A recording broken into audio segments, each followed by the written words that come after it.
Hey, what's going on everybody, and welcome back to the Whiskey Cove. And on today's episode, we have quite the store haul coming your way. Run the video.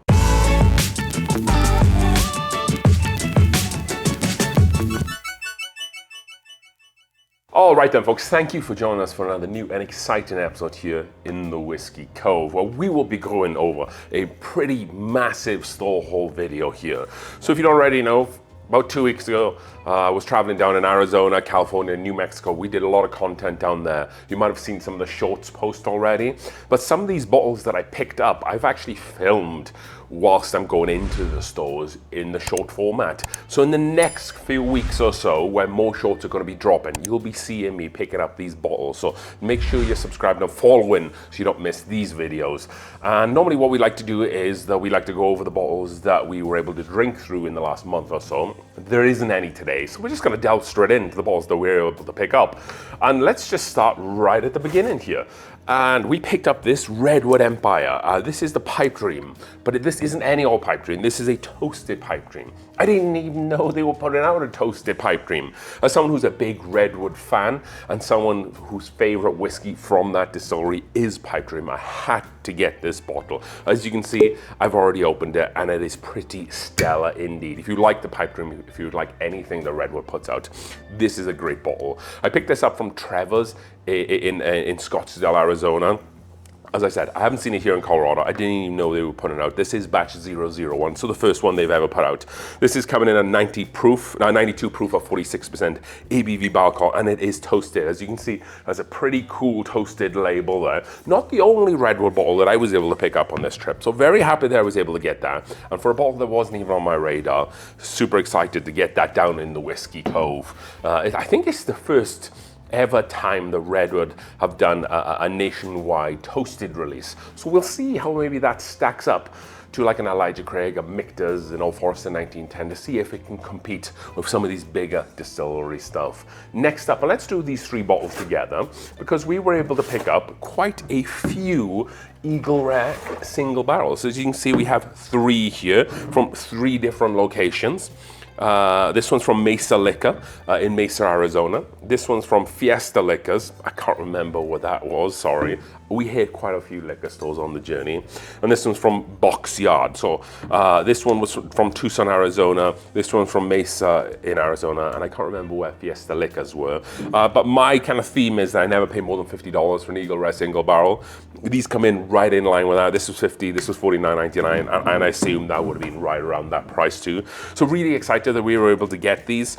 Eagle Rare is kind of like a single barrel already, in that it's very, very small batch. However, I do think that when you're able to find some of these Buffalo Trace products that aren't traditionally single barrels in a single barrel format, they're usually a hell of a lot better than the traditional small batch offerings, like the Buffalo Trace single barrel picks. The running joke on this channel is if you see a Buffalo Trace single barrel for a decent price, you pick it up always. And that's kind of what it's like with Eagle Rare too.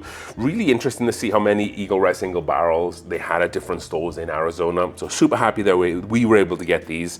I'm excited to get into them and see if they're as good as some of the single barrels that we have here in Colorado. Let's see if Arizona can compete with the level of the single barrel quality that we have here in Colorado. Moving on, and I said that wasn't going to be the last Redwood Empire bottle that we picked up in this trip because we also picked up one of these. So we do get the Bottled in Bond series from Redwood in Colorado, but I've never seen it in these cool tubes. So I picked this up when I was in California. And this is the 5 batch, so they've been bringing them out every year for the last 5 years, and this is batch 5. We've had the batch 1 and the batch 2 equally as phenomenal. Haven't got into this, hoping that it is that good too. This was distilled in 2020, so we're around 6 years old. We know it's going to be at least 4 years because it has to be for Bottled in Bond, right? But it's more closer to 5-6 years, which is really great to see that the distillate at Redwood is getting more age to it. This is the mash bill. 67% corn, 17% rye, 10% wheat, and then 6% malted barley. I really like the addition of wheat in the mash bill. As someone who's a big wheated whiskey and wheated bourbon fan, I'm really excited to see how that plays into this new release here. This does say that it was bottled in August 2025, so it's going to be about five and a half years old at most. And this is the Grizzly Beast edition. They do a couple of other different versions, but the main reason that I wanted to pick up is for this awesome tube. Look how cool that artwork is on that tube. They're kind of going towards like the Taylor bottled in Bond kind of theme, but the artwork on this is just fantastic. I can't remember the exact money I paid for this. I think I have some receipts in these boxes, so when we pull out a few bottles, if there's any receipts, then I'll pull them out and we'll read through them together.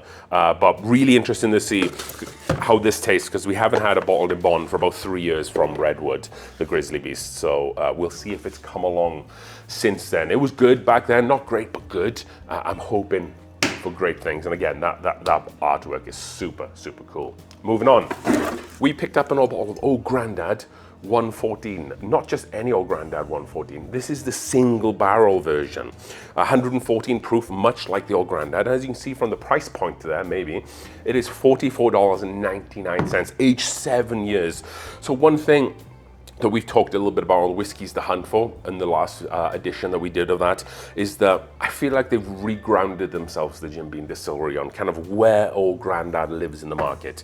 Yes, the Old Grandad was 16 years old, so we were expecting it to be more in price, but the $250 price tag just made no sense whatsoever. And I think you can still go to the distillery and they still have those bottles. I still see them around. They're not bottles that are moving just because that price tag is just way too high for this Old Grandad series. If we think about what Old Grandad are, then we think of them of a brand that is affordable and tasty and for the everyday working man, so to speak, and bold in flavor. So I feel like they missed the mark with the 16, and I feel like they've brought it back down to earth now with this new edition. This is a single barrel, but I don't see any information about the single barrel on the bottle, unfortunately. This does just say lot number 001. It's obviously Jim Beam's high rye mash bill, but it doesn't give me information about what the single barrel is, where it was pulled for. So if I can give any feedback to Jim Beam, I would say that's something that we whiskey fans like to see. Tell us the rick house that it came from. Tell us the floor that it came from. Tell us when it was bottled. Tell us when it was aged. We just like a little bit more information. Maybe you can reach out to the distillery to get that. However, we were not able to find that on this bottle because it's definitely not there. But however, $44.99, much more in line with what we're expecting from the Old Grandad series. This is the same shape as the Old Grandad bottle 114 as well, so that's pretty cool to see. And this is coming off the coattails of the 7-year bottled in Bond. So very excited to see that. This is the higher proof version of that because they're both 7 years old. So maybe we need to do a side-by-side to see if proof really adds the flavor. So really happy that I was able to pick this up. The store that I was in was just like, we just got these in. It was in Tempe, Arizona, and I was like, yeah, sign me up. I'm a big Old Grandad fan. I'm not gonna look a gift horse in the mouth. So very happy that I was able to get that. And moving on, we were sent some really cool things by a company called Burkutan. Burkutan had just started a Kickstarter in regards to this product. They're not a sponsor, but I said if you would send me it, because they offered to send it to me, and they wanted me to do like a standalone video. I wasn't gonna do that, but I said if you send it to me, we'll talk a little bit about it in the video. But I do think it's a cool product, and that is these new hip flasks. What I really like about these compared to traditional hip flasks is that more traditional hip flasks are metal. Some of the metal flavorings and the taste leaches into the whiskey because whiskey is an alcohol-based product, so it can eat into the metal. But these are glass. They are glass and they have leather pouches on the side. And I don't know if the camera picks up this, but you can also go on to the Kickstarter, sign up for the bottles and have like an emblem or your name engraved into. So this is the smaller one, has a really cool metal top, and then on the inside has a little bit of cork there too. So it's all kind of natural. You have glass and you have cork, so you're getting no like interaction with metals and plastics.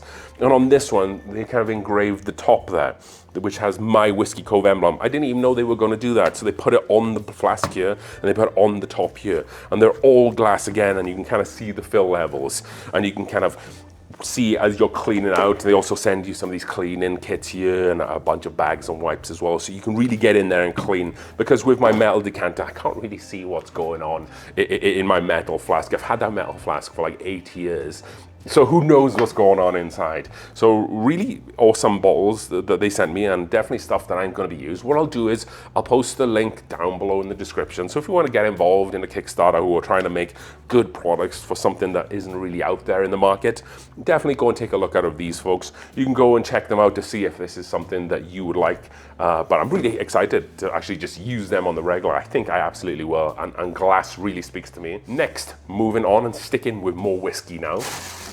I kind of forgot what I have in these boxes because it's been a couple of weeks. So this is as much a surprise to me as maybe it is to you folks at home. Let's do this one really quickly. This is the White Dog Mash Bill 1. You don't really see these out much anymore. This is the corn rye malted barley recipe, 62.5% alcohol by volume. I have a couple of these already, so I wanted to pick that up so we can build it up a little bit more. I have a 3-liter barrel, so we might do some playing around stuff with that. We also have a bottle that I haven't seen for a while. I definitely overpaid for this bottle, but you do not see them anymore. This is the Bullet Bourbon Blenders Select. So in terms of great whiskey that people don't really know about, I've talked about this bottle on the channel quite a lot over the last 3 or close to 4 years now, how long the Whiskey Cove's been going.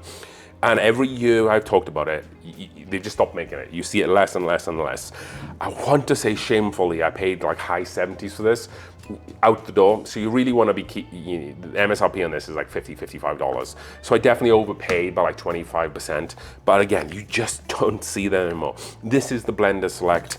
This is coming in a 50% ABV or 100 proof. This is a limited mingling of 3 of their bourbon distillates for a unique character. This is batch number 001 because I don't think they did another one after 001. They just kind of did one and done. It didn't really sell very well, but now that people have kind of caught on to it a little bit, it's a phenomenal whiskey, and I feel like I'm one of the only whiskey channels out there really talking about this bottle.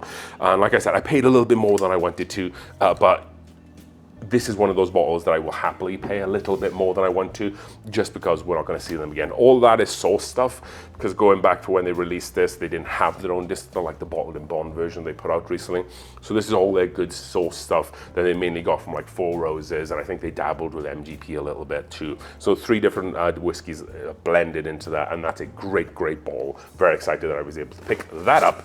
Moving on, and I'm excited to see what this is. Okay, I think I know what this is. Let me move this box out of the way here a little bit.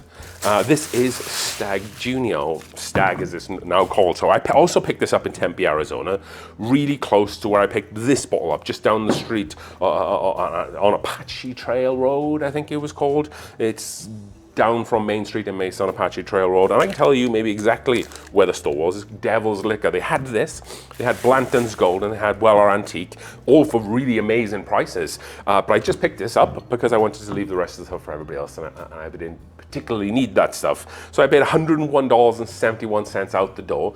Not terrible. Obviously, it's not the price that you would have seen 5 years ago, but I'd happily pay $100 for a Stag Junior, just because I haven't been able to see or get one for some time. I've passed them on for around $130 to $150. I don't think it's worth paying that much for it, but I absolutely was willing to pay. So this was $98.21, and then there was a fee on top of that, tax, of course, you know, after that.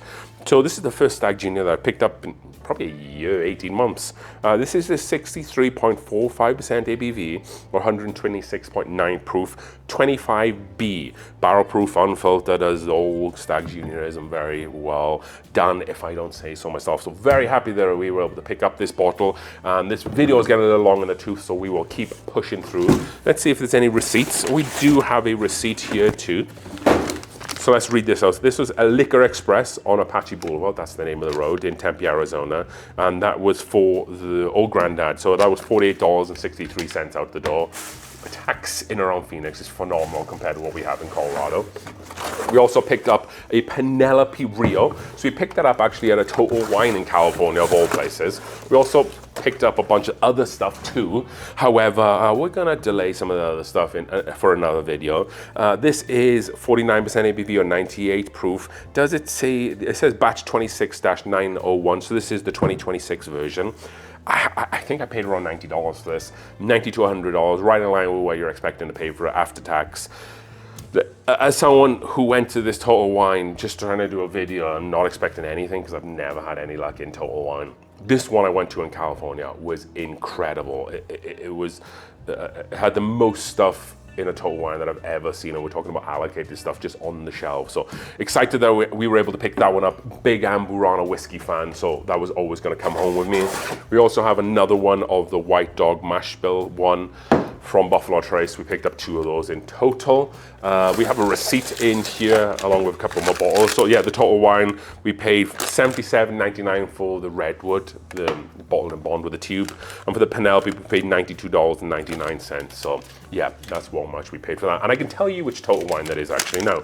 The Total Wine Valencia in Valencia, California, the 24267 Magic Mountain Parkway. So if you're in the area of Valencia in California, north of LA, definitely check that place out. Of course, we were fortunate enough, or unfortunate enough, depending on how the next review on this bottle goes, the Square Early Times. These haven't come to Colorado yet. I've been waiting and waiting and waiting to get this bottle down in the Whiskey Cove so we can do a review. And after this video, we will be doing a review of this bottle. So definitely keep an eye out for that. Long format review of the Square Early Times. The internet has not been kind to that bottle, but here in the Whiskey Cove, we give everything a fair shot. Last bottle on this list, and that is going to be, of course, very excited I was able to get that Maker's Mark single barrel pick, but not any old Maker's Mark single barrel pick. The old style blend that has the toasted mocha stave with it. Anybody who is a big fan of Maker's Mark single barrels know that these older, like bronze label ones, are just so good. This one is coming in 108.6 proof or 54.3% ABV. 4 baked American puree, 2 seared French cuvee, 3 roasted French mocha, 1 toasted French spice. So super excited that I was able to get this. And it doesn't say, 33 private stock was the name of the store or the people who picked it. I don't know much about what that is, but they had this at a really great price. I know, I can see the building that I picked it up from. It's in California. And I can't remember the place. It's north of LA. We did a short on it. I'll be posting the short, and then you guys can find out exactly where it was. So an incredible store haul here, folks. We haven't really been aggressively hunting here in Colorado up until late, where I wanted to do more shots. So this has been the biggest haul of the year, and I think you will agree with me, some fantastic bottles for really great prices there as well, because that's where I think the whiskey market is at right now. You don't have to keep hunting and hunting and hunting. You can just kind of go about your business and just hope that some of these bottles fall in your lap. I hit a lot of liquor stores on my trip, so keep that in mind too. But again, really excited that I was able to get every single one of those. So now that the video's over, if you want to go and check out Burkutan and their Kickstarter, definitely go and hit them up. But subscribe so you see the Early Times video review that will be coming up and all the shorts I talked about earlier on. As we say on this channel, thank you so much for watching as we drink through the world's whiskeys one glass at a time. Cheers.